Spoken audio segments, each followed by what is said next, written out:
luxury, exclusivity, power. Three words that define the fashion empire built on leather, silk, and status.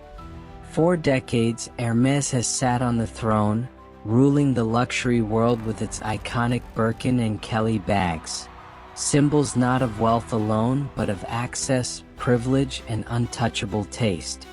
And then, out of nowhere, a whisper shook the empire. Kim Kardashian. Hermès. Scam. The story broke like a crack in polished marble, impossible to ignore. Headlines blared. Tom Ford, the legendary designer, had allegedly exposed Kim Kardashian's shocking involvement in a luxury scam that reached deep into Hermès itself. If true, it was more than celebrity gossip. It was the unraveling of the very fabric of fashion's elite circle. But what did Tom Ford actually say? How deep did the scam go? And could one of the world's most famous women really have been part of it? Stay with us, because once we peel back the glossy surface of fame and handbags, what we uncover is darker, stranger, and far more dangerous than anyone expected. To understand the scandal, we need to understand the obsession. Hermès is not just a brand, it's a religion. The Birkin bag in particular is the holy grail. Unlike other luxury pieces, you can't just walk into a store and buy one. You're put on a waiting list, sometimes years long. Prices start at $10,000 and can climb to $500,000 depending on rarity. The scarcity fuels the frenzy. A Birkin isn't just leather, it's a weapon of status, a sign you've arrived. This obsession created a dangerous underground market. Counterfeiters, resellers, even insiders at Hermès itself, all looking to cash in on the frenzy. And in Hollywood, no one flaunted the Birkin life more than Kim Kardashian. From her early reality TV days to her billionaire status, Kim's collection became legendary. Dozens of Birkins flaunted on Instagram, paparazzi shots, and even gifted in over-the-top moments. But whispers began. How did she get them all? Was she simply that powerful, or was there something more? By 2023, investigators in Paris had uncovered something alarming: a global Hermès black market ring. It wasn't about cheap fakes. It was worse. Real Hermès employees had been accused of smuggling authentic bags out of factories, reselling them to underground dealers who marked them up and passed them to celebrities and influencers hungry for exclusivity. We're not talking about thousands of dollars. We're talking about millions. And names, big names, kept appearing in the files. Wealthy clients who had allegedly skipped the line by working with middlemen. One name whispered louder than the rest: Kim Kardashian. Kim's rise in fashion was no accident.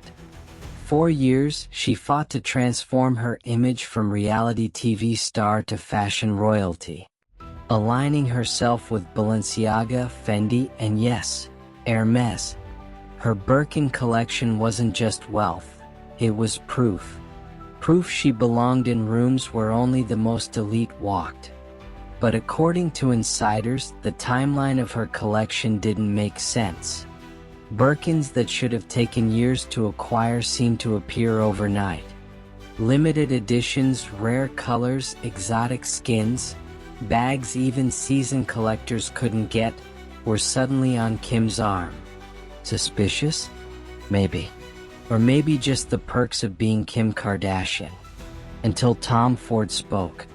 Tom Ford, the man who revitalized Gucci, the man who built his own empire, the man with nothing left to prove in fashion. At a closed-door industry event in Milan, Ford was allegedly overheard making a shocking remark.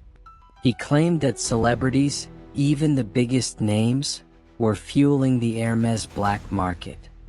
He hinted at one star in particular, calling her a reality queen turned fashion darling. Those in the room gasped. The description was unmistakable. He was pointing at Kim Kardashian. Ford never mentioned her by name. But insiders say his intent was clear. He believed she was tied, directly or indirectly, to the scam that had rocked Hermès.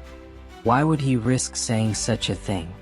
Perhaps because Tom Ford, unlike others, had no brand deals to protect, no fragile alliances to maintain.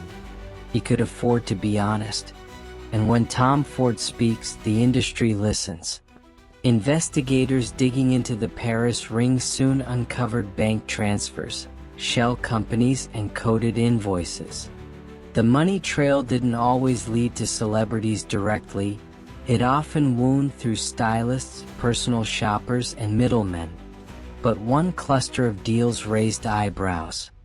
Bags worth over $2 million, linked to US-based clients. The timing aligned suspiciously with the very Birkins Kim Kardashian was photographed with. Coincidence? Or a sign she'd bypassed Hermès rules through underground deals? Even more damning, one former reseller allegedly confessed that a celebrity's team had made bulk orders through him. He never said her name publicly, but investigators hinted they knew who he meant. And suddenly the theory didn't seem so far-fetched. When whispers turned to rumors, Hollywood panics. Other celebrities began distancing themselves from Kim. Paparazzi noted she appeared less frequently with her Hermès collection. Brand collaborations that once flowed easily began to slow down. Behind the scenes, luxury houses worried. If Kim was tainted by scandal, could they afford to be associated with her? In the fashion world, perception is everything.